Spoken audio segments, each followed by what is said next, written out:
Hey guys, today I'm going to talk about something that is really important to me and has really changed my life, and that is Jenkum. There's a new way for your kids to get high. They're using raw sewage. I couldn't imagine doing something like that. Sounds pretty sick to me. Honestly, they need to find something better to do with their life. Seriously. Something new, something stimulating, something different. There's a lot of people that say it's a hoax or it's not real or it's just made up or whatever. Now let's just get this out of the way first, so you can laugh it all off or whatever, You won't be laughing once you experience what I have and have your life change. But, it's human waste. It's, shit. Hey everybody, it's Josh Denny, the shittiest comedian coming at you live here from my luxurious 2-bedroom in Burbank on a Thursday. And with me, one of everybody's favorite big old piles of shit, joining together to make sort of a podcast Voltron known as the fattest problem in the universe. Ladies and gentlemen, the one and only Vito Gesualdi. Yeah, I don't know if I'm anybody's favorite anything at this point, but yeah, I know, people right? seem to tolerate me. Yeah, I dig it. I listen. I think it's so funny that one of my favorite things is when you and I were on Biggest Problem, or I was a guest on your show with Dick, Biggest Problem in the Universe, which people can check out at biggestproblem.com, right? Biggestproblem.show. Oh, biggestproblem.show. We can't get the .com, but yeah. You got the trademark, but not the biggestproblem.show. Well, I think biggestproblem.universe.com might be owned by a different comedian. We're looking into that. Oh, I see a long story. Little patent wars, Little patent dispute. Long story. But one of my favorite things was you guys have the best. The whole Dick Show universe has the best fan art. And somebody had this one thing that they made that was like Dick at a video game machine or like an arcade machine, and it had to pick up two. Like it was like a claw machine, and it had to pick up co-host. And it was basically just like it was the a co-host same doll, claw machine, and it was me and you looking exactly the same, except one had a red beard and one had a black beard. Pretty funny. So I decided to not wear a hat today, as to like pare it down a little bit. Well, that's good. Yeah, at least now people can tell us apart slightly. Yeah, exactly. So we can we can have a little differentiation. He lost the glasses too. Yeah.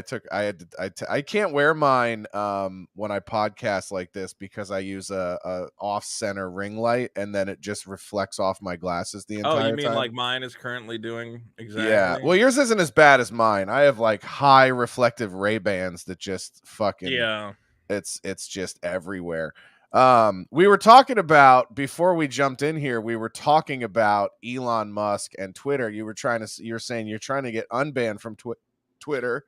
Yes. And I think it's a miracle that I haven't yet. Although I did do something today that I thought might actually put me in the crossfire, because somebody brought up celiac disease, and I said, "Oh, it's actually like a long-term side effect of COVID." And I cited the actual medical document that shows that it's like a published medical paper that says that celiac disease is actually a pretty common long-term side effect of COVID. But I feel like saying anything is anything of COVID is like putting you in the crosshairs. Yeah, they're really weird about the medical information or whatever else. I mean, we had one podcast episode that I think they took down because Dick, I mean, it was like clearly a joke. Do you put this on YouTube? Can I make a joke on here? Yeah, you can put it first of all, you can put it anywhere, because I don't care. Like my YouTube isn't monetized. I don't care if it gets my YouTube tanked at all. So well, somehow we were talking about, I don't know, the vaccinations or COVID or something. And he goes, well, that's how they got Danny Tanner. God, what's the name of the guy? Bob Saget? Yeah, that's how they got Bob Saget, the vaccines. And I'm like, no, don't say that. And then on the next episode, or like after we finish the show, it's like, your video has been flagged for COVID misinformation. Yeah, saying that it potentially Bob is. Saget died of a vaccine overdose. And I'm like, God damn it, Dick, you always do this. But that's kind of what makes the show fun, is that I get to be the liberal cuck, and he gets to say horrible things, and then we argue about them. I don't even think of you as like a liberal. It's funny because like I have friends on Twitter, or friends in real life, but on Twitter that, you know, they sort of view you as like opposite us, and I go, Vito's really not like very different than all of my other comedian friends. It's just you refer to yourself as liberal. I think of you more as classically liberal. Yeah. And then I have a lot of friends who's probably started as classically liberal who are now like all the way right. And so they just think that y'all left me behind. Y'all went to the fun party boat, and I stood behind, and I was like, I don't know. I still think you should tax people at a pretty high marginal rate. And that's where I'm stuck now. And now you're the fucking. It's hard to. I don't know. Like I want everybody to get along, but I don't know. Some people are just really convinced their politics are the way to go. And then sometimes people, I don't know. Maybe I get in stupid little Twitter fights, but people take Twitter fights too seriously. You know, like I'm sniping at you. I'm like saying like, "Oh, fuck you. You don't know anything." Blah blah. But like, it doesn't really count. I don't know. Yeah, I think I've tried to really limit going back and forth with people on Twitter. Sometimes somebody will jab at something or get me going on something, and I'm like, I just have to respond to it. But I try to really sort of limit my bickering on Twitter, because I feel like it's a really unproductive way to use the platform. Yeah, but it's easy. It's so very easy. It's so addicting. Because we're just trapped in our homes, and I'm like, oh, I can argue with people around the globe, like whenever I want. That's fun. I want to do that. I like to keep my arguments like light and like basically like, is Chicago style pizza really a pizza? And then and then you got to get into that whole thing of like, well, what you know as Chicago style pizza is actually not Chicago style pizza. You're thinking of the tourist trap that is deep dish pizza, which is actually not what most Southside Chicagoans would call Chicago style pizza. It's because the real fucking scumbag Chicagoans, is it Chicagoans? Chicagites? Shy guys. Chigs. Couple of chigs. Couple chiggers. You got those Southside chignogs that are that swear that the thin tavern style pizza is actually the Chicago style. What's that? But I like deep dish pizza. I love deep dish pizza. I actually prefer Detroit style pizza, because if you're gonna be a shitbox, you might as well go the whole fucking way. I don't know if I've had a real Detroit style pizza yet. I'll make you what I've had. You're gonna make you one from You're gonna scratch, make me dog. Pizza. Yeah, I'll make you a pizza. I should make my own. I am theoretically Italian. I know how to make pizza. How is Gesualdi theoretically Italian? I'm like, I think I'm like half Irish. No, I'm like a quarter Irish. No, wait. It's very confusing. Yeah, I don't think either of us are a quarter anything. Yeah, well, I'm 4x. I'm 4x Irish, 4x Italian. Yeah. That was a fun part of the pandemic, is putting on a little extra weight and then being like, what online retailers can I buy clothing from anymore? Oh God, yeah, I went up a shirt size, and it's just it's the most depressing thing in the world to be like, I just need to order all new clothes. Yeah, but in terms of Twitter, just to finish that discussion, look, I love. My problem is I grew up on the internet. Like, I think I got the internet when I was like 14, and I just got addicted to shit posting and talking trash and making shitty jokes and pissing people off, and I don't want to stop. And then you get like kind of like some notoriety from making stuff, and people know your name, whatever else. And you're like, oh, I can piss off way more people every single day. But I know it's sick and I know it's fucked, but it's funny. It's funny to me. You do get it does come back around on you sometimes though, too, doesn't it? Sometimes. And that's when you go, all right, I went too far, I know. Yeah, like with the Recchietta thing. Yeah, of course. But then like today there's some 69-year-old lady who's gonna serve, 2 months in jail because of the January 6th stuff. So every, Republican checkmark is going, this is a tragedy of justice, and how could this happen? And I'm just going around and just going, lock her up, lock her up. 69 years of terrorism is what this woman did, and I don't even believe that. I just know it's like the ultimate liberal thing to go, let's lock up grandma because she fucked around at the cat. Like, it's just funny to be that stereotype of the shitty liberal. I know. It's complicated. I don't want to lock up grandmas, but it's funny to see everybody clutching their pearls and you go, fuck it. Because you would have locked up, if it was on our side, you would be locking up people. I don't know. Well, that's what I got into. I didn't really get into it, but I was going back and forth with Chrissy Mayer's producer, Frank Pellegrino, who's like, yo, Vito's not one of the good guys. And I go, yeah, he is, Frank. He's fucking with you. Like, and he's like, no, he's pro pedophilia. And I go, no, Frank, he's a comedian.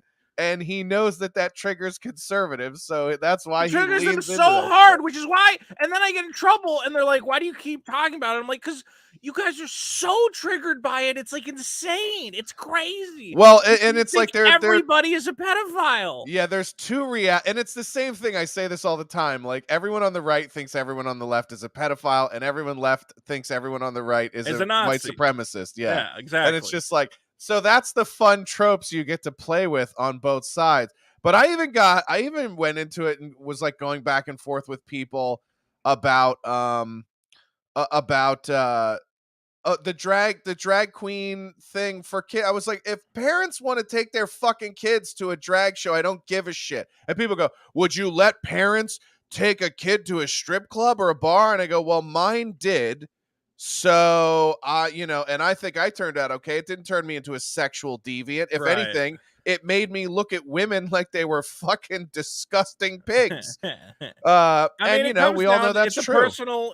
That's the thing is like, Republicans or the right or whatever you want to call them are always like, it's all about freedom and the ability to decide for yourself or whatever else. And you're like, okay, well then I'm fine with my kid seeing a drag show. They're like, what?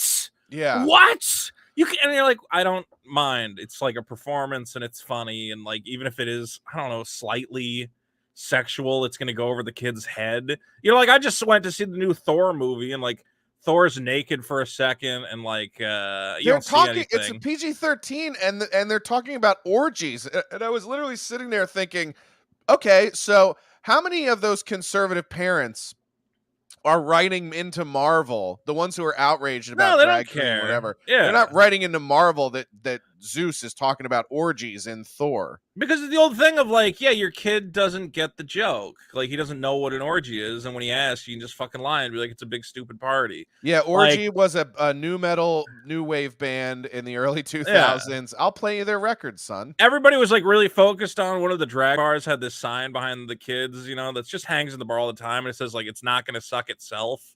Yeah, I think it said lick. I think it said not going to lick itself. Okay. And I'm like, well, what do you think is going to happen? Like, the kid's going to see that and go, I should put penises in my mouth? Like, no, he has no fucking idea what that sign means. Yeah, by the way, they hang those same signs in ice cream parlors for the record. So yeah, probably. I mean, like, stuff is just, I don't know. Again, I think, yes, you should have, nobody is dragging. Now, I could understand if it was like a school's sanctioned event, like we're going to bring in drag queens and your kid has to go to the assembly and see it. And you're like, I personally object to that. Right. Fine. Right. But these are all like private gatherings where I go, well, it's America, man. Like, what? If a parent believes it's okay for their kids, why do you can be like personally like, well, I think it's disgusting, but I think the fact that people are going there and picketing the thing and screaming and this is the worst thing in the world. And also, they don't actually believe it's the worst thing in the world because the guys who go there to protest it all have these big shit-eating grins on their face. And I'm like, you're not worried about the kids. You're just here to create a spectacle because you think it's funny and based or whatever. Well, and that's like, the thing is like, outraged. I as a guy who's now considered on the right, the one big objection I have is with like the pearl clutching right and the censoring right and the idea that like they're all about freedom and liberty until it goes outside of what they believe is in good taste. And I went through this when they tried to recruit me to go over to Getter and imported my profile over there, and I had a bunch of followers over there. And then it would be like I'd post a joke and they're all like, do you really need to use that language here? And I'm just like, get the fuck out of here with this. Like, I don't want to come over here and build your social media platform and have people pearl clutching at the kind of material or content that I make. So And the other thing too is like, if we're being honest, right? Yes. I'll use a Vitoism here, and I wonder, I got to ask you if I got you with this the other day, but to All be right. fair, Yeah, if you really have a problem with grooming and pedophilia, you'd be spending way more time outside of Catholic churches than fucking drag bars, dog. Yeah, So absolutely. it's just like, this it's funny how the war on pedophilia has yet to reach the front lawn of the archdiocese, yet every fucking underground drag bar with 10 people at it and 3 kids is getting fucking firebombed. It's like, you guys, I don't disagree that kind of shit should be sought out in our society, and at the very least heavily scrutinized, and at the most fucking dealt with. But you are literally throwing stones at the smallest sliver of this problem when there's a giant fucking boulder on the corner of almost every old city in this country that is literally raping your children on a fucking weekly basis. They have the largest legal insurance in the history of organized religion for this very reason. And nobody's talking about that. Yeah, what's crazy is that people will always go, well, here's an example, and they'll have like one or two examples of like a drag queen that had like a sex whatever crime history. And you go, okay, sure. Like, do you think there exists any industry, profession, or hobby on this earth that doesn't have pedophiles infesting it? Like, you could name anything. You could say like, oh, the butterfly collecting community, and I could find you a dozen pedophiles in probably an hour. Like, they're everywhere. By the way, that sounds like most of the butterfly collecting community. Most butterfly collectors. I wish I knew the it's just some cross-eyed guy who's like, "These pretty wings really gets me going." Yeah. Once I finish mounting this blue speckled frenulon, I'm gonna go fuck that kid in my basement. That does sound like something. That sounds like something like the side hobby a serial killer in a show would have. Like, he's doing his butterflies and then he's molesting the kids. This is what drives me so nuts about this everybody's a pedophile rhetoric. So like, one thing they're really focused on is Disney, right? And they go, Disney is crawling with pedophiles. And I go, source please. Yes. And they go, here's this article. And the article is written in such a great way. It says like 500 arrested in Florida sex stings, including Disney employees. And you go, and they go, see, 500 pedophiles at Disney. I go, no. It says including Disney employees. Yeah. And then you check, and it's like, we also got 4 Disney employees. And they go, well, 4 is 4 too many. And they're fucking all those kids. And I go, well, if you read the actual article, they were all arrested for soliciting adult prostitutes. Right. So it has nothing to do with fucking your kids. Yes. I know that there has been pedophiles who have been found to be working at Disney, but they're an organization of like 20,000 people. Okay, just based on, if you just run the numbers on like how many people are probably pedophiles, chances are there's several hundred pedophiles within that organization, as far as I know. Yeah, so, I mean, I bet McDonald's is fucking riddled with it. Right. And I bet General Electric is full of pedophiles. But you can't then claim, well, and then they get into like, well, then they're using the cartoons to groom my kids. And I go, what is the long-term plan? That your kid's going to see a cartoon and then turn gay, and then that animator is going to show up at your house and find your kid? What is the sinister plan that you have in your mind that is getting all your kids raped and groomed and whatever else? And also, like, why is what our parents did, or at least my parents, why is what they did not enough? Like, my parents were like, hey, there's some creeps out there in the world that are going to try to fuck you. So if anybody you don't know, or even anybody you do know, comes up and is like, show me your dick or look at my dick, you run away. Yes. And you come tell us and we'll kill him. And it was just, that's the other thing, is you very easily can raise your kid. If your kid sees, I mean, they're all mad at Buzz Lightyear. Like the fact that 2 fatties like us were able to resist the candy long enough to not get molested. If your kid's falling for it, they're fucking dumb. It was very easy to not get molested. I didn't want to get molested. And if anybody tried, I would have been like, no. Nah, that don't feel right. Touch. Yeah. Although if it was a woman, I would have let it happen, absolutely. So that's I am old school like that, where I don't believe it's possible for a woman to molest me. I just think I'm cool. It's a complicated scenario, but I guarantee as a 12-year-old, if I had had sex with one of my my female teachers, I would have been like, "Oh, that was good. That was a good thing that happened." Did you? I would have not felt like Unless a she victim, was I'll tell you ugly, in that. which case, well, then I'd been taken advantage of. I've talked about this on the show before. I had this science teacher in high school in Minnesota when I moved there. I think I was a sophomore, and she was like a young teacher. She was probably like 26 or something, and her name was Miss Myers. And she had like the nerdy science teacher, like hair up, glasses.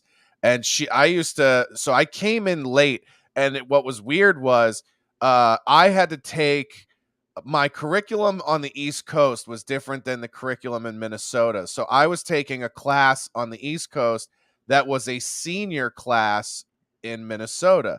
And so they just put me, when I moved, they just put me in classes with kids from every grade based on whatever curriculum I had to like finish out that coursework. But there was a lot of shit that they were doing in senior advanced biology that we weren't, or anatomy, that we weren't doing in sophomore anatomy, because it was weird. Like what we called anatomy was like basics, and then biology was like the advanced shit in the East Coast school system. And then when I moved from Delaware to Minnesota, their anatomy course was their senior course that was dissections and everything else. And so she's like, well, you haven't done any of these dissections or any of these things. So like, if you want to stay after school and work on these with me together. And it's amazing that I'm not a serial killer, because there was like a lot of like one-on-one of like her, like in Ghost, holding her hands over my hands and showing me how to like cut open baby pigs.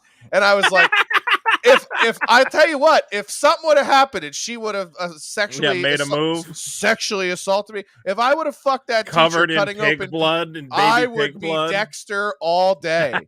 I mean, if I had busted a nut to Mrs. Myers or Miss Myers, and she, because I'm not an adulterer, I just want to fuck a lady in a pig lab. But if something would have happened between her and I, first of all, I would have never thought of myself as a victim. I would have felt like a cool guy, and I probably would have bragged to all the other kids. Yeah, I would have been, and then we probably would have both been serial killers, like season 6 of Dexter. I know why. I know why it has to be illegal, because for every good time teacher who the kid wants it, whatever else, there's going to be actual abuse and fuck around.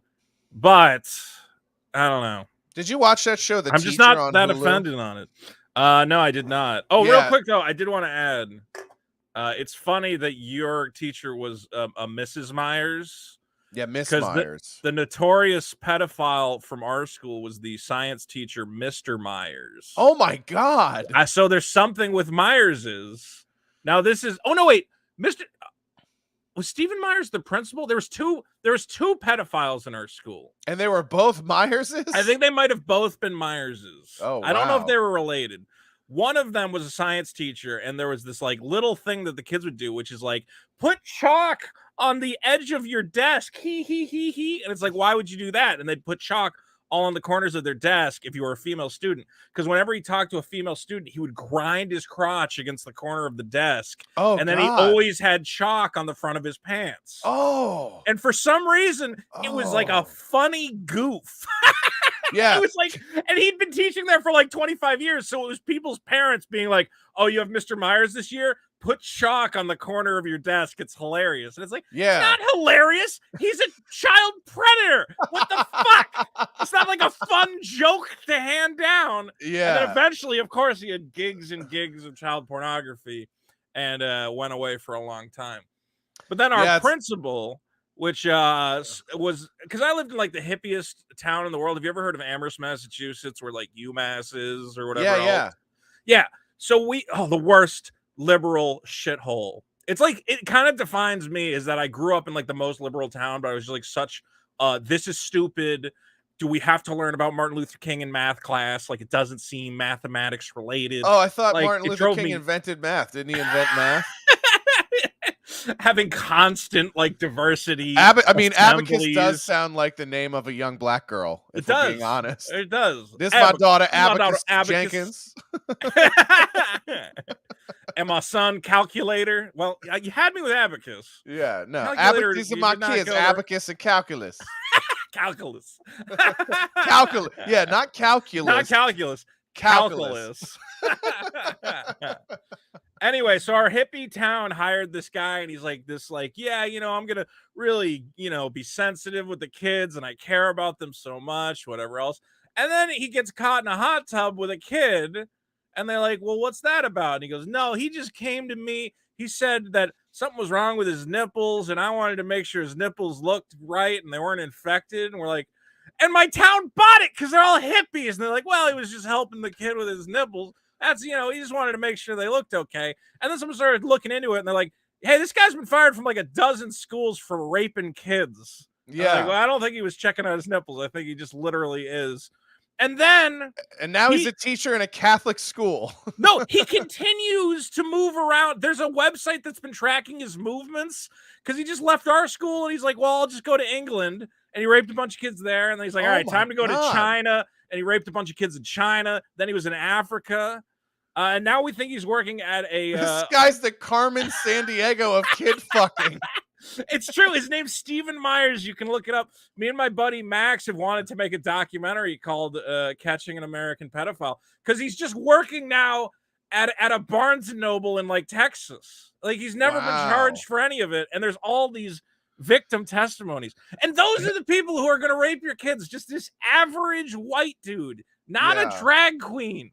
Just average. I mean, if they're in the school system, they're a pedophile. We know this. Yeah. Of course. That's who you need to worry about. Yeah. Not the drag queens. Yeah. That's a way bigger slice of the pie to go after. Right. And it's like, that's the thing is like, when you're looking at the drag queen side of it, it's like, yeah, that might be the low hanging fruits, but the other guys are a much bigger slice of the pie to go after. The drag queens are with those kids for what, 30 minutes to an hour?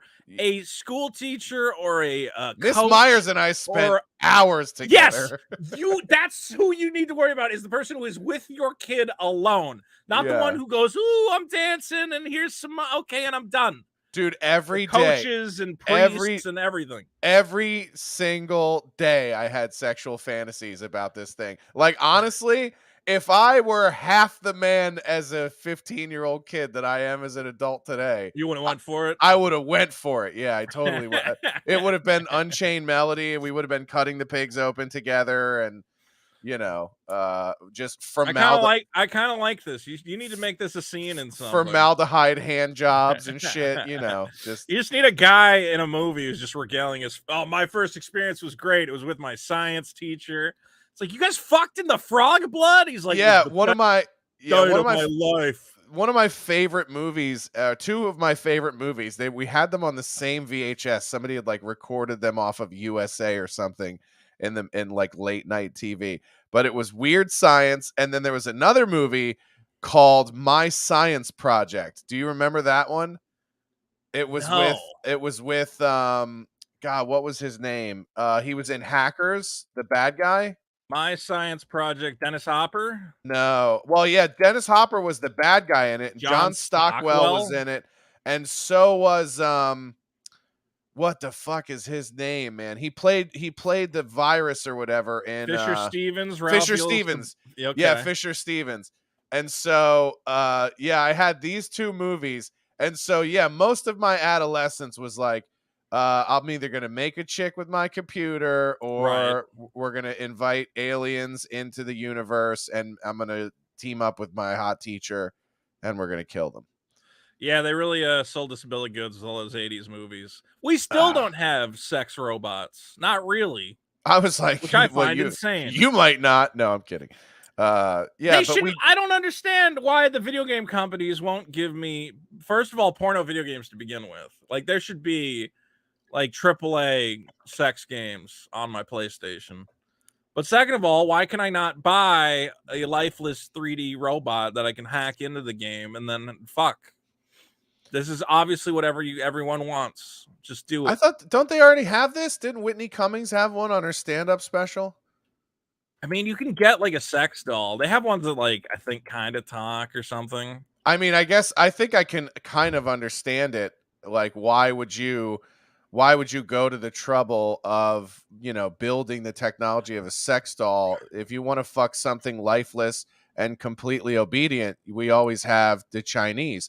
So I don't Exactly. understand. And they're easily available for rent at every nail salon. Yeah, haven't you seen that show 90 Day Fiance? They'll all do whatever you tell them.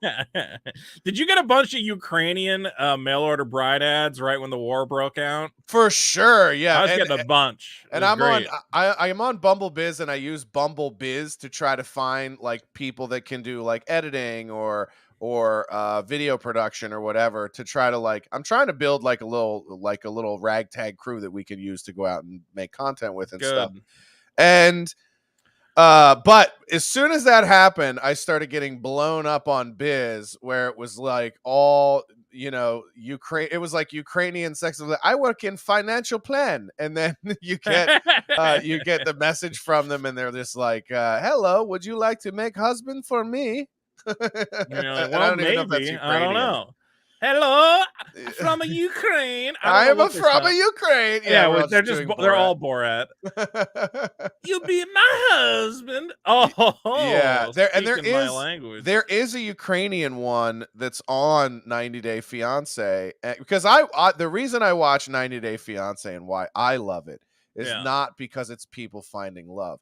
I love it because it is the perfect case study for the fact that women will do anything for an easier life. They'll literally put up with the most abuse. Like, it'll be a guy who looks like someone melted you and I together, and he's like, "You'll fucking do what I say or you'll go home." And she's just like, "Okay, I suck you and all your friend dick." Money makes a lot of bad feelings go away. Yeah. A lot of those guys are like computer programmers and shit. And they go, well, at least whenever he's out of the house, I can fuck around and there's something adorable about a man who an American woman wouldn't look at twice, talking shit to a woman from another country like he can fuck anyone he wants to in the world. There is a thing about the way that like a foreign bride transforms like a guy who's pretty much a cuck here in America into like an alpha. Yeah, it's absolutely. Very funny. Because you have money. Money is the ultimate power. Right. In this country, we stupidly give it to women, which is like the worst idea we ever came up with, because now they're like, I can buy my own shoes. And you're like, fuck, we have no power now. All right. But them in the other countries, they're like, I want nice things. And you're like, only I can provide that to you. Otherwise, you go back to your shithole. That's why I laugh when the Food Network was like, we disavow Josh Denny for his political views on abortion. And I was like, your number one show across all networks is literally human trafficking. It's 100% human trafficking, and you're pretending like these people are in love. I love it. It's my favorite show. Yeah, it's fascinating. I always like the Russian women, because it's like, I think they ask them, well, how come they're hardened as fuck, aren't they? They're just yeah. You're like, why don't you want to be with Russian men? And they're like, I don't know. Like, how many times do you want to get punched in the face every week? And you're like, all right, I understand. They're like, my first husband used me as snow ashtray and take ice pick and stay. Oh my God, I don't want to hear about the ice pick. Yeah. All Russian men do apparently is just drink vodka and hit and women, smack the fuck out of them. Yeah, they're like, I'll date the fattest loser you have. Get me out. Yeah, as long as he doesn't burn cigarette out in my asshole, we're fine. As long as he no cut off finger when mad. Cut off finger. Oh my, get her out of there. Yes, I have to come to America to get breast implant because first husband cut off tits and make me eat. Is Russian custom when angry. Yes, they lost big smezball match. Yes, my grandmother have to eat her breast. Yeah, some countries it's just, and the women are genuinely gorgeous. The Russian women. Yes, of course. And that's the tragedy of it. Is it's just like they're literal fucking tens. Yeah, and they come over 100%, and they're marrying guys like you and I, and we're just like, I just won't bash your skull in, and they go, you're magical, man. You're so wonderful. You watch these guys that they hook up you with. You sure you don't want to hit me a little bit? No, not even a little bit. Not even just for fun. No. Yeah, that's the. Meanwhile, we can't. Meanwhile, American women are like, you can't hit me enough. It's the only way I can come. Yeah, pretty much. Yeah. I'm so damaged from everything that's happened to me. Exactly. And by the way, the things that have happened to them are nowhere near what's happened to the Russian woman. No, but well, we still, again, I don't trust these teachers. I don't trust these coaches, these gymnasts. Well, that's the funny one. coaches. We went to the chiropractor the other day. We went to a new chiropractor the other day.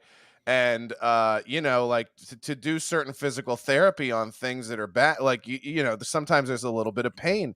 And when we left, my girlfriend was like, man, she's like, that's a scary thing. She's like, I'm glad you're there with me because like, she's like, at some point you don't know where what's necessary ends and what's for their pleasure begins. Dude, Larry Nassar went way hard in the paint. I was gonna say you pulled it right out of my brain where that guy was like, no, I have to stick my whole hand. I have to stick my head inside your vagina to make sure. And it's like, okay, I mean, I want to win a gold medal. So. Yeah, I mean, I gotta be honest. I want my kid to be a champion like anyone else. But the minute you start talking about puzzle adjustments, I would be like, hold on a minute.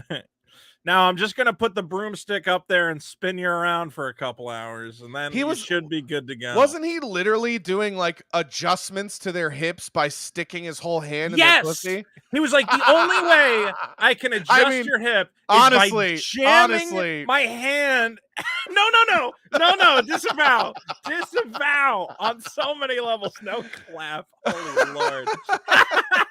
I mean, let's be honest. It's the most. Vito, what is this clip where you applauded Larry Nassar's horrific rape? No, I applaud the fact that he was able to sell it for so long. The hard audacity, sell. Yeah. All right. The behavior is abhorrent. Let's get that out of the way. I can appreciate a hard ability. The salesmanship was very. What kind of fucking charts and graphs do you have to let a doctor to look at the? And I think he would do it with like the parents in the room half the time, where he's like, just adjusting things over here, just trying to get her hips all figured out.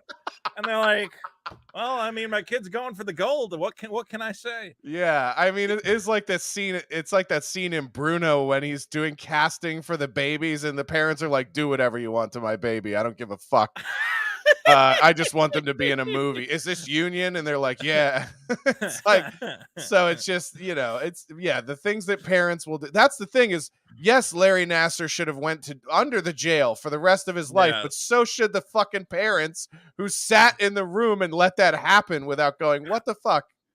It's just one of those things where a guy, I mean, once you win, I think once he, won gold or his, athletes won gold, they're like, well, shit. I mean, whatever it takes. He's got a license to do. Now, this next adjustment, I do need to use my penis. It's the only way to really make sure I'm adjust. Well, the man, again, Team USA. Let's go. Yeah, it's an ancient medical. I mean, could you imagine if Daniel LaRusso broke his knee in Karate Kid? And after Larry Nassar had to fuck him back to hell. Instead of Miyagi rubbing his hands together, he pulled his dick out. You'd be like, okay, I guess this is how it works. I mean, it's in the movie. I don't. This must be part of an ancient Japanese custom that only they understand. Black belt. Penis in, a champion out. Yeah. Okay. Yeah. Exactly. Okay, sensei. He's just teaching him karate through a series of rapes. Show me, suck on, suck off. And he's like, oh, what? Show me, suck off. This doesn't feel like a Karate Kid situation at all. Suck in, suck. You must use for the most powerful fighter. Okay, God. Two hands. He just gets to the tournament. He just starts making every other. He starts trying to jerk off the other guy. Yeah. Fuck. And then the kid comes and like falls over, and he's like, "Shit, it does work." Yeah. Hitting all their pressure points to. He's like, "Sweep the leg." He's like, "But Sensei, I won't come." Everyone else is getting jerked off in there. Oh my God. Oh, and then it's even worse because now in the new Cobra Kai series, it's his daughter. He's teaching his own daughter. Oh no, disgusting.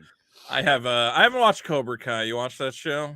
Yeah. Everybody says they like it.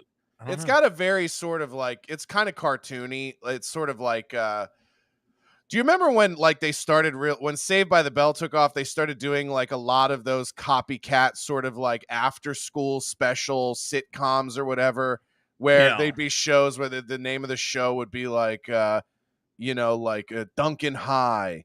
And then and then it would be like, it's almost, they were almost like soaps for teenagers. That's what Cobra Kai feels like. Okay. Yeah, I'll tell you, I should probably watch it. Because there'd be that scene, it would be like 80s guitar, like, and then it would just be a girl at a locker, like, I don't know what to do, Jerry. I don't know what's happening. I'm pregnant. With Mike. He's been doing drugs again. Yeah. And it would be, she'd be like, I think I'm pregnant. And instead of it being like the soap opera saxophone, it would be like 80s guitar, like, and you're like, I don't know if that's the right chord for I'm pregnant, but apparently I need to watch Riverdale. Like, apparently it's just like completely insane. Well, like I think the kids are like killing each other and like contacting Satan and shit. Yeah, I heard it took a real dark turn. Yeah, there was like a list of like the craziest Riverdale moments. I'm like, shit, this sounds good. I wanna take a look. I like some of the actors that are in that from other things they've been in, and then I was like, what is this person from? And they're a couple of them, I was like, oh, they're from Riverdale. I've never watched that show. Apparently there's like an entire organ harvesting wow. plot line, and Archie ends up dating Mrs. Grundy. Remember Mrs. Grundy, the ancient Archie teacher? I don't know if you were an Archie fan. No. He's dating old. Oh wait, hold on. They drop children into a fire, and then the children have witch powers. I gotta watch this Riverdale shit. It sounds crazy. Because apparently they've taken that teen sitcom thing to like the bitter end. Yeah, I remember the Archie comics when I was a kid, and I was like, so what? They're just like high schoolers? This is gay. No, man, Archie, because man, like, who's he gonna fuck? That was the big thing. Who's he gonna fuck? Are you a Betty or are you a Veronica? Yeah, which one was the blonde? Betty. Yeah, that's my jam. Betty was the all-American girl. Veronica was the rich chick. Yeah. Who wants that? Who wants the rich? Are you kidding me? I want to marry into money, and then I take half of it. You do well. You better learn to love some cocks, then, my friend. Because yeah, there's no. You just gotta find one of these rich heiresses and fuck the shit out of them. That's your move. You're gonna go for the heiress money. Yeah, like who did that? What's that one guy? She's gonna have to be many, many, many years your senior. I could see you. Do you remember? Did you ever watch Californication?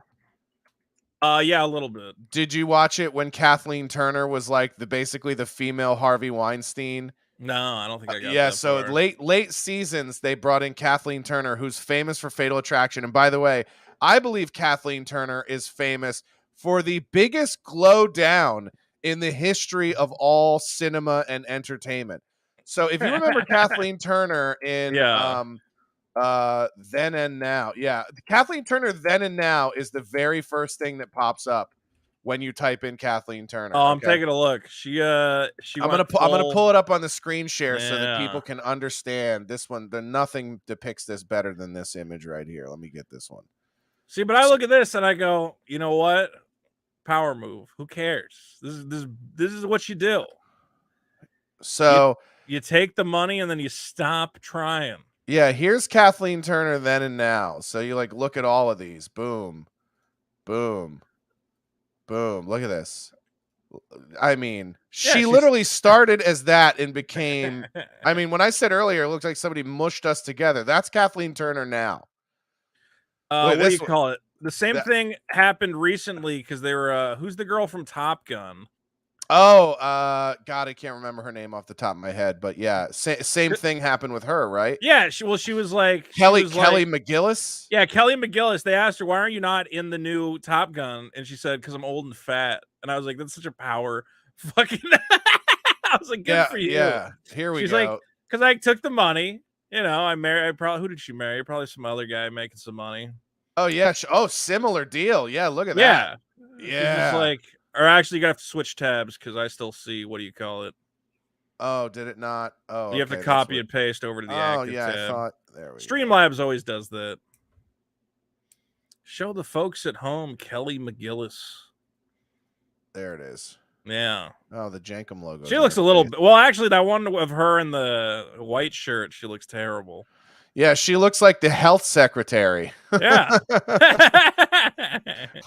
She looks like the receptionist at the high school where all the kids I mean, get this molested. apparently this is her when she cut all her hair off. Yeah, this is a real good comparison. Dear God. You know? Yeah, she I looks mean, terrible. when you've But aged, whatever. She when got you've the money. aged Who worse cares? than on his deathbed Val Kilmer. Well, not everybody can jack them. I mean, but then you look at Tom Cruise and you're like, how much money does he have to spend to look that way? You know? Yeah, see, That's the question. yeah, this is completely unrelated. Meg Ryan, then and now. That's another real fall from grace. Meg Ryan. You know, I really want you and I to corner the market on disgusting men appraising the downfalls of attractive women. Podcasting. It's always great to get like two fat guys in a room and just go, dude, I wouldn't even. I would bang never her. fuck I her wouldn't now. bang her. She's so fucking ugly, dude. Yeah, It's not like, now. all right, guys. Maybe All right. 30 years ago, Maybe but 30 not years now. ago, she'd be good enough for me. You know, I have very high standards. Yeah, exactly. Yeah, it's always the best. We did a thing. We were going through. Me and a couple buddies were looking at like beauty queens or whatever, trying to figure out which country had the most attractive ones. And everybody in the chat was just like, "Will you motherfucker shut up? None of you are allowed to judge any of these women. Her eyes are like too close together, man. Yeah, Thailand, her eyes are too close together." I like how your negging women voice is like a Travolta impression. Hey, you know, She's too close together. She's a fucking scumbag. Yeah, I wouldn't ever. I would never do that. Yeah, she's but yeah, that's so anyway, at the end of Californication, Kathleen Turner now plays like a female power agent, and she David Duchovny's agent, played by Evan Handler, who's also in Sex and the City, has to go work for her because he got caught jerking off in his office, and he got fired from his agency, and no other agency will hire him. And then she's like, "I'll hire you." And then she hires him and then turns him into a sex slave. By the way, which is the comic bit for like the last 3 seasons of the show, is that this man is being sexually traumatized every day. And that's funny, right? But if we did the opposite. That's 3 seasons of Californication. Yes. And if we did the opposite for the final 3 seasons of Californication, it would be a fucking travesty in all of Hollywood and entertainment. Well, that's the way it goes. Men have to be it's okay for men to be victims. You can't victimize a woman. We can't be victims. I'm very mad at The Boys. Have you watched The Boys? I haven't seen the new season yet, but I do watch The Boys. I was waiting for the whole thing. I guess I can't spoil it. I want to binge it, but yeah, don't please. But basically they were like, well, you know, this character is LGBT, so we couldn't kill them off. Oh, I thought your whole show was like challenging this like safety status quo and challenging the sacred cow. And they literally said, we just know it's like such a trope to kill the queer character that we decided to keep them alive. And I'm like, don't even say that. That's Seth and Evan now, man. They've kind of turned this sort of woke corner. It's so disappointing. Like, there is this thing for me that really bothers me as a comic, a guy who wants to make movies and TV someday, to look at somebody like Seth Rogen, who very much, not even really my jam so much as a young guy, because I'm not a pothead. Yeah. So like that wasn't necessarily my genre of comedy, but to watch somebody who made so many great comedy films, then sort of like turn this corner and be like, oh, you don't joke about that, man. It's like, what the fuck is that? Yeah. You know what I mean? Like, to just have this, and he goes, that joke's not cool, dude. And you're like, you used to make like all sorts of fucked up jokes. Like, what are you talking about? Yeah, it's like, I was watching, Netflix is really good because sometimes they'll get licenses on like 20-year-old comedies or 10-year-old comedies. And I started watching Old School the other day, and in the first like 5 minutes of the film, Luke Wilson's character gets in the back of a cab and he goes, the seatbelt doesn't work. What do you suggest I do? And the driver turns around and he goes, I suggest you stop being a faggot. You're in the back seat. And it's like in the first 5 minutes of the movie, and nobody's calling for Todd Phillips's head. You know what I mean? Isn't it so weird to watch old movies and go, "Oh yeah, we used to be allowed to say that word." It used to. Well, and it wasn't, didn't matter at all. Yeah, and it was like, but what was funny about it was that it was wrong. Like, what's really interesting is, I want to take. There's another scene in another Todd Phillips movie, in Hangover 3. Yeah. Where Galifianakis has this like love exchange with Melissa McCarthy's character, who's like a weird pawn shop owner, and they have all these awkward back and forths. But there's a moment where they're showing a flashback to how Zach met Black Doug in the first movie, and it's literally him walking out of a convenience store, and Black Doug, played by Mike Epps, is sitting in a convertible, and I remember seeing this in the theater. And Zach Galifianakis literally walks up to the car and he goes, "Sup, my nigga?" And literally everyone in the theater starts dying laughing, right? Yeah. Nobody was like, "This is racist." Nobody was like, "This is a problem," or any of that. They laughed because they know that's the last thing a white guy should do, right? So it's like the idea that you can never use these words to be funny, or that if you try to use them to be funny, you're actually sort of like supporting the original intended use of those words, is insane. And it's just like, you have to be so dumb to eliminate the context of that and just go, do you guys remember when Zach Galifianakis hurled the N-word at Mike Epps? I was so upset when all the like sitcoms started taking the like old, very obviously like, what would you even say? Like, they were blackface jokes, but they were clearly at the expense of the person in blackface, as like, look at how dumb this person is. They think Tropic Thunder, is okay. that's the whole movie. Right. But there's like episodes of like The Office and like 30 Rock, and they were fucking hilarious. Were you ever an Office fan? Oh, huge Office fan. Yeah. Do you remember the one where it's like, "I'm Belschnickel, the Christmas elf, blah blah blah"? And they're like, "That's not real." And then he looks it up. He's like, "Belschnickel is often accompanied by whatever." It was like a minstrel show thing. Minstrel elf. Yeah. And they all look at Dwight, and he's like, "Well, obviously we're not doing that guy." Yeah. And then he gets on his cell phone and he calls Nate in the parking lot. And you see Nate, who's in full, like the darkest of blackface, is like a black elf, and he just gets the text and he just immediately turns and walks back to his car. Yeah. It was such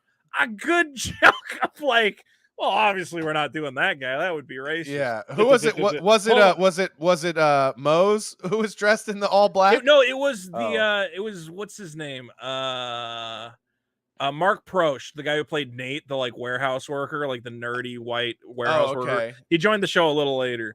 But yeah, it was just perfect. He was like completely dark and was just like, "I'm gonna come in and spread Christmas cheer. Turn it around. Here I go." Yeah. He's like, "Well, obviously we're not gonna do that. We're not gonna do that." I mean, 30 Rock had like similar stuff, where they would catch Jenna in blackface, and she's like, "No, you can't do this," And it was clearly even David Cross and Bob Odenkirk had on Netflix. If you watched With Bob and David, which was kind of like just a revival of Mr. Show. Yeah. They had a sketch, which was a guy who's like one of these, a DUI checkpoint, like truthers or whatever, who's like, "You don't actually have to give them their ID. You can do whatever, sir, officer, I don't actually have to answer that question." And he's trying to get into an altercation with the cop for his channel, but the cop's like, "Okay, just move along." And he's like, "Don't you want to like pull me out of my car and like frisk me or whatever?" He's like, "No, you're good." And the cop's played by Keegan Key or whatever from Key and Peele. Yeah, this is the cop. Belschnickel. This was the Belschnickel one with this guy. Perfect. Yeah, exactly. And he calls him when he's out in the parking lot, and he's like, "Call it off." He's like, "Bro, look at how good it is, dude." That's so. I mean, by the way, so over the top. But then, what do you call it? This guy keeps trying to get the cop to assault him for his YouTube channel. So he finally, because it's a black cop, he comes back, and David Cross comes back in blackface. Yeah. And the cop's finally like, "All right, fine," and like pulls him out of the car and beats his ass. And they removed that, not just that sketch, they removed the entire episode from Netflix. Yeah. Because Black Lives Matter, like, all of a sudden showed up and was like, we just can't have any jokes at all. Even ones that are making fun of dumb racists. Well, that's the thing, is sometimes the ignorance of racism is the joke. Right, exactly. Only a very stupid character would do that. It's always the stupidest characters who do it. to illustrate that they're idiots. That's why I always laugh, like, if I say anything on Twitter that pisses off, like, liberals and they start digging through my old stuff, they'll oftentimes they'll pull up this Redskins tweet where I'm basically mocking the fact that Dan Schneider is racist because he was refusing to change the name. This is obviously back in 2014 before they changed the name, before the league made him. But it's sort of like people are like, look at this. It's an example of him being racist. And it's like, no. This is an example of me highlighting the absurdity of someone who is being racist. Do you not understand the difference? It's the same thing of like when I was doing At Midnight, I wasn't on the show, but they would do those hashtag wars. Yeah. And you would be on Twitter and you would try to like write your own joke and use the hashtag. And you know, a lot of comics were trying to get writing jobs out of doing those and having one get featured on the show or something. But there was one that was like worst Powerball winners. And I was like, first thing I'll do is buy back all the freed slaves. And everyone's just like, and so now people are like, look, he's a racist. He wants to buy back freed slaves. And it's like, look at the hashtag moron. It's like, that's the worst thing you could do with the power. Do you not understand? Well, the mentality is also the Powerball's never been that big. I can't imagine that I could buy all the blacks back. Well, if you adjusted, you know, if it was post-inflation, if you're going back in time, But then they'd be like, "What is this future money? We have no use for this." Yeah, exactly. I think if we're talking about time travel, I could take what I have in my bank account now and go back and buy. All of them. Because well, first you buy the mules, then you go back in time, trade the mules for the slaves. That's how you do it. Couldn't I just take Shaq back and do like a 1 for 600 trade off? It's like, listen, look, watch him pick cotton. Look at how fast he grabs it all. Yeah. I want to do this. I got to figure out how to write this out because I want to do this on Twitter. This is a little bit of a spoiler for the joke, but I was at me and Carl were riffing the other day. We'll go in these little riff fests when we're working on material or writing stuff. And I was like, imagine if the chronology of LeVar Burton's career was a little bit different. It would almost look like they were beating him for reading us all those books. And we were just fucking dying. So I'm probably gonna if somebody doesn't beat me to it, I'm gonna probably make it a meme where it's just like, I can't believe they did this to the guy who was reading us all those books. Why? He was trying to help. And then they were so mad that he was reading all those books, they ripped his eyes out and shot him into outer space. LeVar has such a great, just a great career trajectory. Yeah, they were so mad at that slave for reading that they cut his eyes out and shot him into space. But it really comes down to, and it's hilarious. There was so I remember I went to the Netflix protest, of course, and that crazy guy he's like the head writer for the Frasier reboot was like ripping my sign out of my hands, my protest sign that said "We like jokes." Yeah, he's got a weapon. Yeah, if that guy pops his head back up, if they start trying to promote that Frasier reboot, we're gonna nail that guy to the wall. But anyway, there was like an interview with him before he attacked me and Dick, and he basically said, well, I understand the jokes that Chappelle are saying, but the problem is that a lot of other parts of the country aren't as smart as Chappelle and us coastal elites. So they might hear his jokes and think it's okay for them to repeat them in a different context and hurt people's feelings. And that's why it needs to be censored. And you're like, whoa. You're saying that Chappelle didn't even do anything wrong. It's just that people are so dumb that we have to censor his comedy to protect them. That's not how this works. We don't take creative works and go, well, I know what you're saying. I understand the moral, but a dummy might read it and think that he should go beat up trans people. Therefore, we're going to ban it. This is the guy you're talking about. He has a website, joecristalli.com. Yes. Everybody could go see it and see. Some people have asked if I set up this website. I am unaffiliated with this website. Just a big fan of it. Some parts he goes a little far because they start attacking like his kids. I have no problem with his kids. We don't want to dox the guy's fucking But this wife. guy, no, I got no problem with that. Or I got nothing with that. But this Joe Cristalli guy, he's supposed to be a comedian, and then he goes to a protest, and he sees other comedians saying, "Well, we support comedy, we support Dave Chappelle," and he gets so mad that he starts fighting and beating us up and he did try to get me beat up.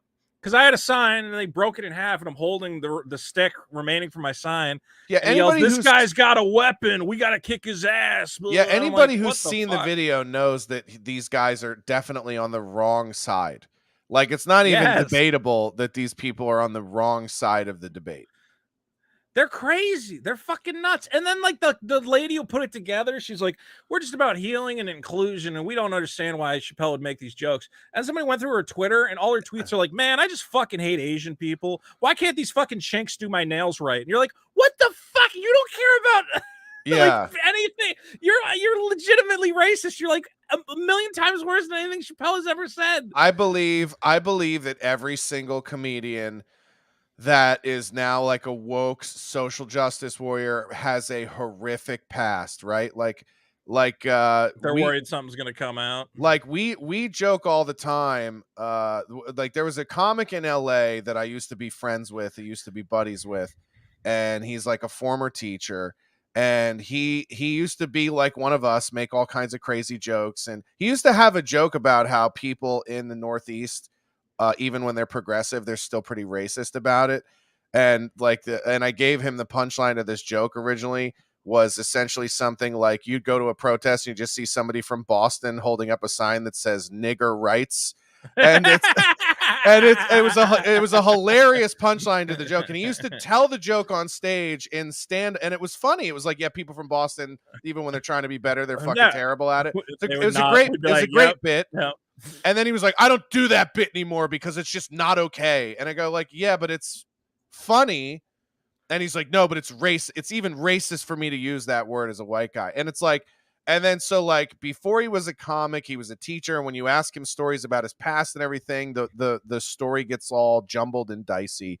And I always tell people, or like my girlfriend and I always talk about the fact, like, can you imagine what is probably in the past of someone like that who's now like, he's also one of these comics that goes around the LA scene like, I'll fucking beat up anybody that like makes women uncomfortable in these spaces. And he's always like, he's calling people like, you know, Chris D'Elia and Jeff Ross pedophiles, even though like, yes, they've been accused of, you know, inappropriate conduct or relationships with underage women. Those accusations are there, but it's like, what the fuck happened to guilty until proven innocent, or innocent until proven guilty? Yeah. Give these like put as far these as I people know, through none the of criminal justice the Elia system. stuff is like confirmed or whatever. Like, wasn't he texting with a girl and she was like, "I'm 16." He's like, "Oh, well, you know, hit me up in 2 years, I guess." I'm like, "Yeah, whatever." It's like a joke. Yeah, and it's just like, well, and it's also too like, I'm sure in a lot of those cases he didn't know the women were underage. It's not like they're going, by the way, I'm 17, and he's like, yeah, you're so 17. But But he was a fucking rock star. And like, that's the other thing is, man, there was an entire period in the 90s where we're like, look at these rock stars, they can fuck anybody they want. And then like a couple comedians try to do it and they go, sorry, the time limit is expired on that. We forgot to tell everybody about it.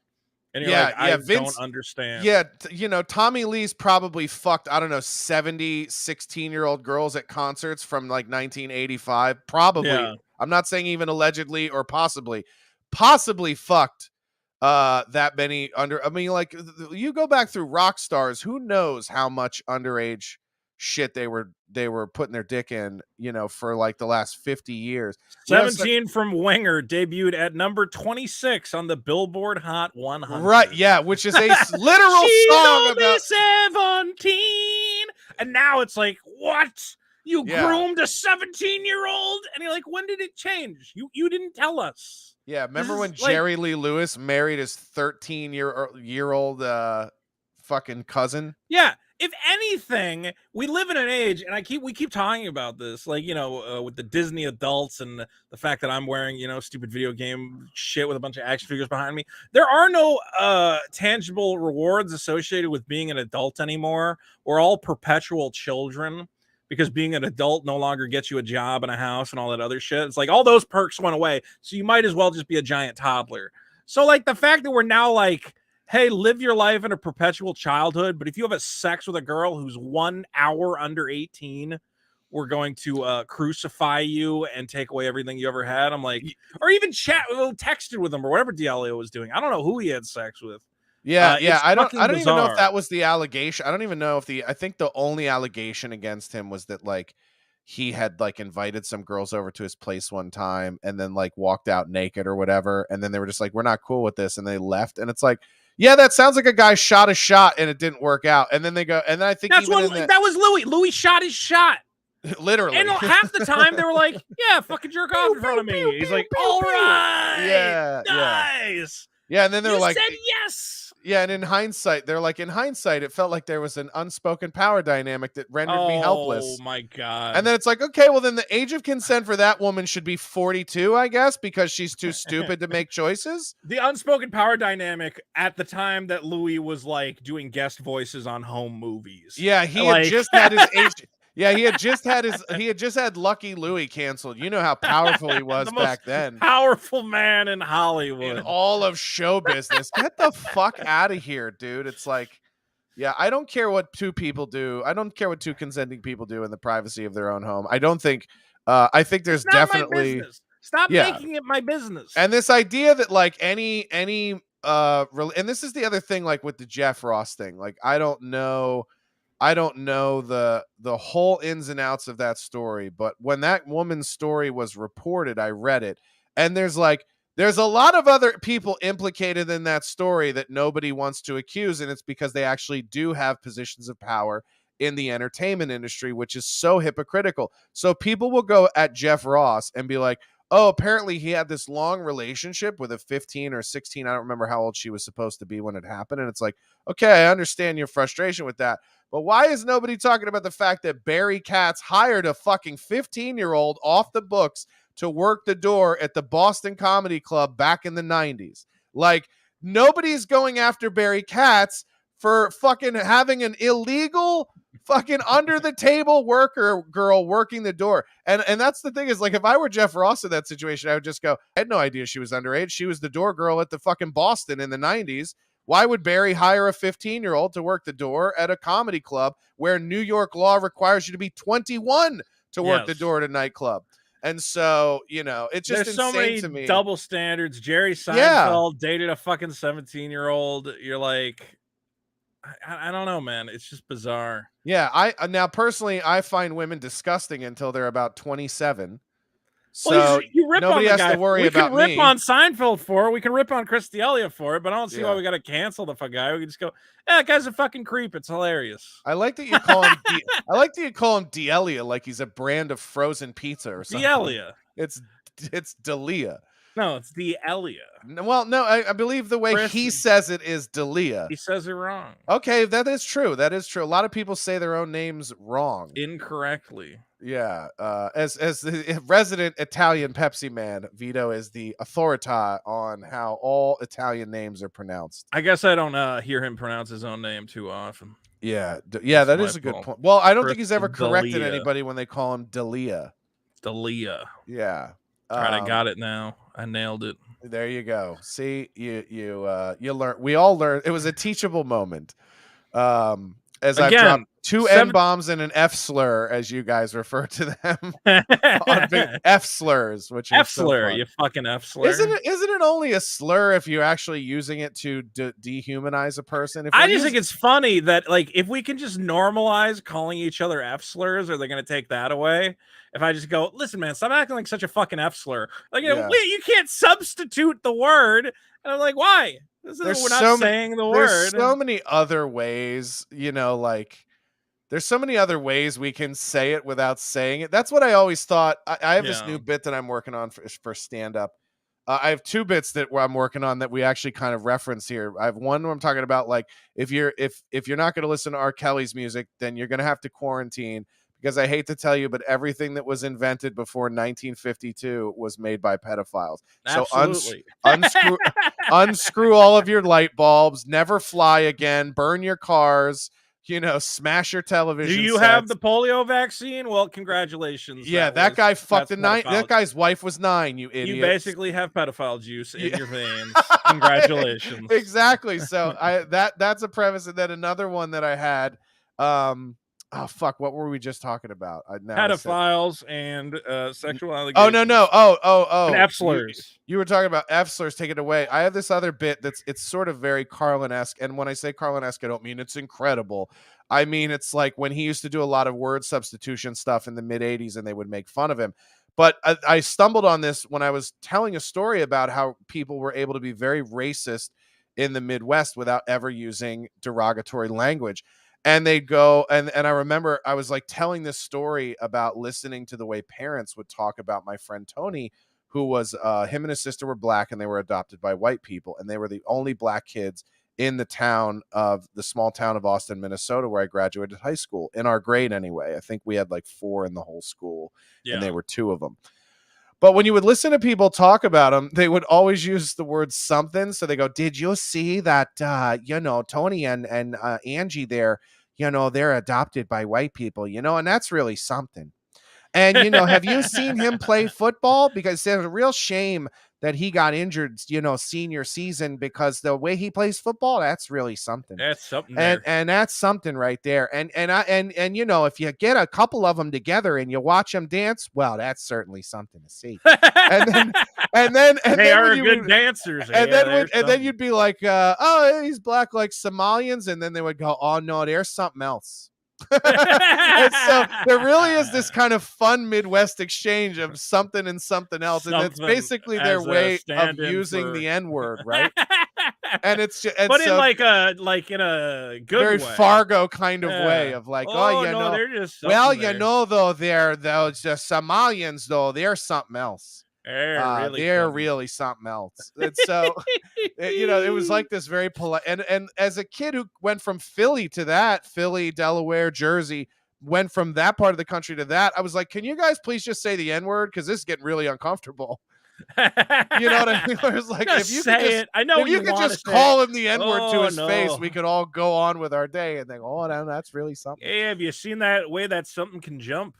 Yeah. Have you seen their penises? Wow, that's something. Those are something. Those are something right there.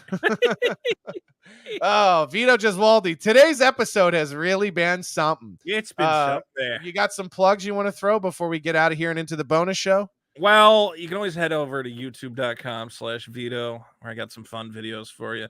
Or check out my podcast with the great Dick Masterson at biggestproblem.show. Yes, you can go to youtube.com/Vito, and you can also go to biggestproblem.show. We had a really fun episode on there that's on my website that I shared the link to, where we talked about. If you want more Josh, Vito, and Dick, I forget which episode you were, but that's on our YouTube as well. Yeah, it was, I think, episode 41, I think is what it is. Biggest Problem 41, where we talk about the infamous, the notorious Vito Gesualdi memorial show. But then you started, but then what do you call it? I saw you were arguing with somebody who was at the memorial, Robin Tran, right? Oh, yeah. But then you're like, we shit on you on this podcast. I was like, don't fucking tell her. She's gonna listen to it, and then I'm in fucking trouble. Oh no, no. She already heard it. She already heard it. Yeah, she heard it immediately. People listen to that episode. I just shared that was happening, so that everyone else sort of watching the back and forth understood that, like, I wasn't just being revisionist in my history of recalling that Robin Tran was a fucking pussy in that whole situation because Robin Tran was talking shit about me. Also, this is how you know somebody's a miserable fucking troll in their life. Robin had a Netflix special, had a set on David Letterman's like Coming Up Next or whatever that's on Netflix. Yeah. Had like a 10 or 15 minute stand-up spot on that show, and then a sit-down interview with David Letterman. Undisputably, the biggest moment in Robin Tran's career, and if you went to her Twitter that day, she was bitching about me. That is the dumbest fucking use of your 15 minutes of fame, you little piece of shit. And you chose that time to talk about me. Real smart. I'm looking at her timeline right now, and she's talking shit about you within the last 24 hours. Yeah, I have no idea what I didn't even know. I don't even know about that. Yeah, she quoted your "I have trolls" tweet. Oh yeah. Well, Yeah. she's one of the biggest ones and littlest ones, but also, as I said, a total fucking coward. And when I saw her at the memorial trip, see how we're using the pronouns and everything. Oh, I'm great at that. Saw her at the memorial thing. I was like, "Oh hey, Robin," and turned around in horror, in shock, and then ran away at the end of the memorial after her set. How ugh. And then was like, I was too emotionally overwhelmed to stay at the memorial. And it was like, no, you weren't. You were having to be confronted by all the comedians in the community that you talk shit about on the regular, and that made you uncomfortable. And even knowing, this is how narcissistic these people are, even knowing that that was a den of people you've talked shit about and people that hate you, you couldn't possibly resist going up and being heard and performing in front of those people.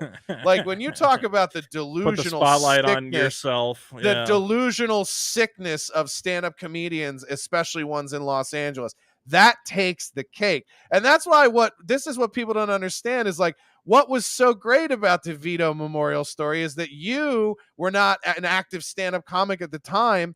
And you were just like, I love this person. I'm going to go up and throw out a few words. And you brought the fucking house down because it was genuine and it was really fucking funny.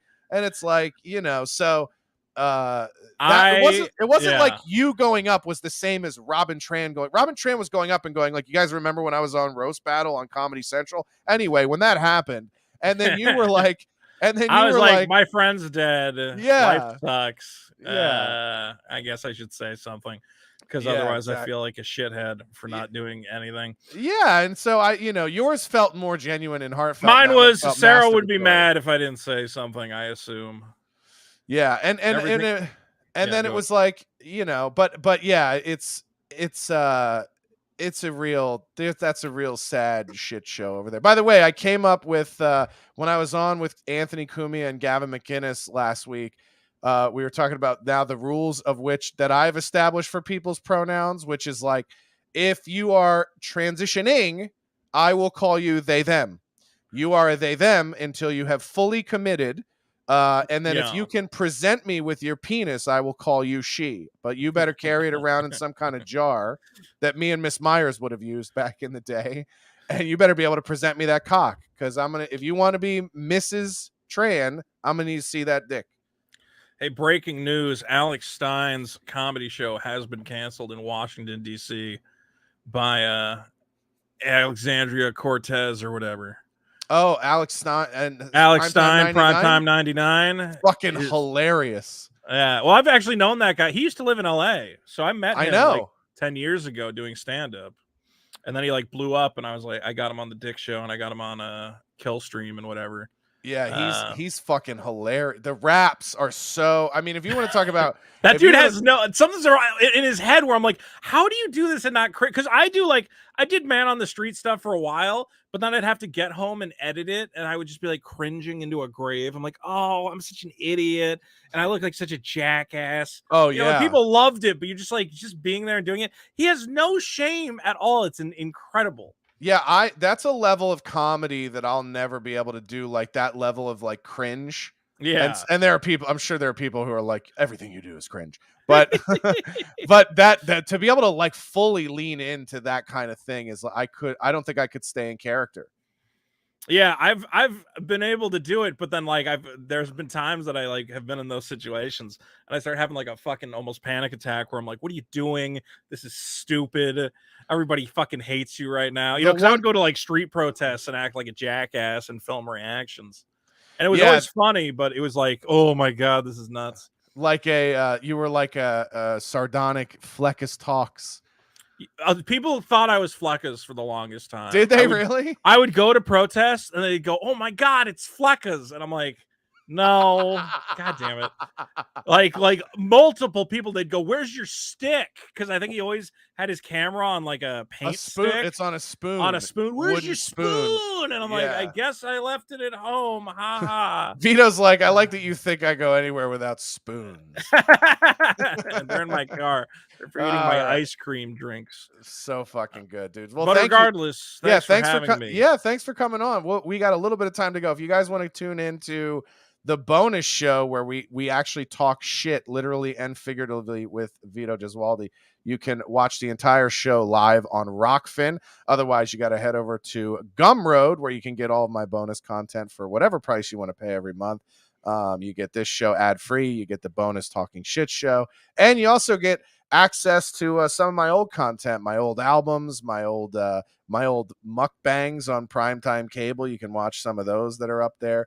But yeah, head over there. Otherwise, stick with us here for a little bit, and we will talk a little shit with Vito Gesualdi.